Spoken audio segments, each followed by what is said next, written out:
Hello, good afternoon everyone. My name is Jeremiah for EDUC 211, Facilitating Learning. So now we're on our third lesson, which is Learner-Centered Psychological Principles. Let us discuss our learning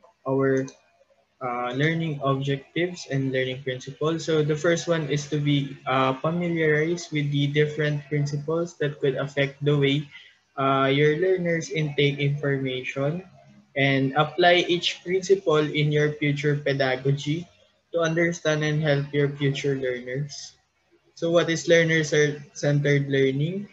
It is based on the needs, abilities, interests, and the learning style of students. So the teacher is a facilitator in the learning environment. Students are required to be active, responsive, and responsible participant in their own learning.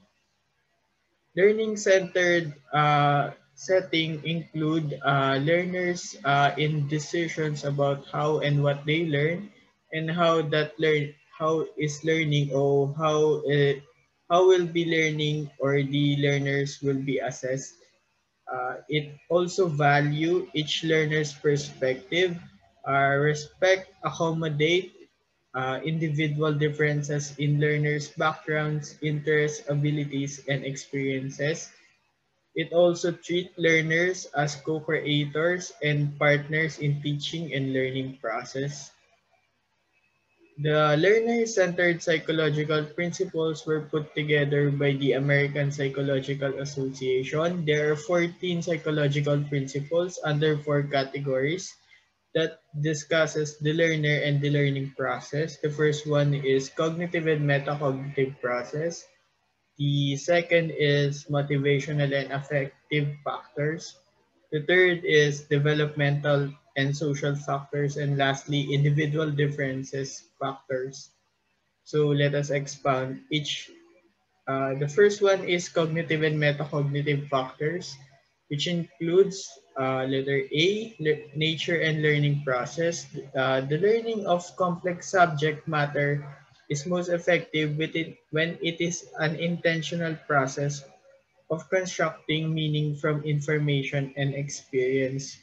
This type of learning process includes the intentional goal of giving an active learning and productive learning to both the student and the facilitator. Under cognitive and metacognitive factor, we also have goals of the learning process. The successful learning over time with the support and instructional guidance can create meaningful, coherent representation of knowledge. Another one is construction of knowledge. The successful learner can link new information with existing knowledge in meaningful ways. We also have strategic thinking. The successful learner can use and create a repertoire of thinking and reasoning strategies to achieve complex learning goals. We also have thinking about thinking. It is a higher order of strategies for selecting and monitoring mental operations that facilitate creative and critical thinking. We also have context learning. It is a learning that is influenced by environmental factors, including culture, technology, and instructional process. We have the so-called 360 degrees of context in context learning. It includes the observance of the characteristics of the physical environment where people or students or learners work and learn. The interview sample of the audience member to better understand the mental and emotional factors evoked at work. To delve into organizational culture to understand how the organization supports learning and career growth. Examine social relationship of the audience that develop a sense of how people learn through social interactions at work or at school. And lastly, identify the technologies that are being used at work to provide solutions that fit in the workplace or the school. Another one is motivational and emotional factors on learning. It is what and how much is learned is influenced by motivation, particularly the motivation to learn, in turn, is influenced by the individual's emotional states, beliefs, interests, and goals, so as habits of thinking. We also have the intrinsic motivation to learn, the learner's creativity, higher order thinking, and natural curiosity all contribute to the motivation to learn. Intrinsic motivation is stimulated by tasks of optimal novelty and difficulty, relevant to personal interest, and providing for personal choice and control. So intrinsic motivation engage in behavior because it is personally rewarding. The learner chooses to learn because it is his or her passion, not because of the reward, but because of the uh, his or her personal wants or ambitions to learn or to achieve that goal, which is his or her passion. We also have the effects of motivation and effort. It is the acquisition of complex knowledge and skills that requires extended learner effort and guided practice. Without learners' motivation to learn, the willingness to exert this effort is unlikely without coercion. So for our developmental and social factors, another subgroup of the learner psychological process, we have developmental influences on learning. So as individuals develop, there are different opportunities and constraints for learning. Learning is most effective when differential development within and across physical, intellectual, emotional, and social domains is taken into account. So, social influences in learning. Learning is influenced by social interactions, by interactions within the persons around the community or around the classroom. It is an interpersonal relations and communication with others.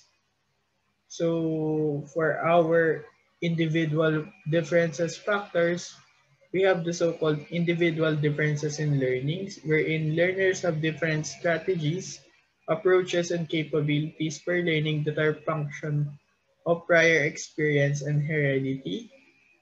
This type of learning process involves the uh, persons or the students' personal experience that invokes his or her interest and action, particular response to the prepared learning process given to him by his or her facilitator of learning. We also have learning and diversity. Learning is most effective when differences in learners' linguistic, cultural, and social backgrounds are taken into account. It is a responsible of schools to have a diverse or an open-minded or cultural sensitive or cross-cultural sensitive learning process so that the students will have the so-called diverse classrooms and diverse learning process. Another one for individual differences factors is called standards and assessments, or as we call it in our layman's term, the merit system or the grading system. So setting appropriately high and challenging standards and assessing the learners as well as the learning progress will improve or will help the students to improve on their particular learning process. It will also help the teachers to assess on where the students are have their strengths and weaknesses. So the teachers and the facilitators of learners, particularly those within the curriculum development parties, can recreate a much effective and efficient curriculum. So this includes diagnostic process and outcome assessments, which are integral parts of the learning process. So to sum up, teachers should always be learner-centered. The learning process is about the students and the students' discovery learning. So teachers can influence, encourage, motivate, and creates impact in his or her learners based on his or her strategies, assessment standards, and others. So for our list of references used, so that ends our discussion. I'll see you again on our next lessons. Thank you.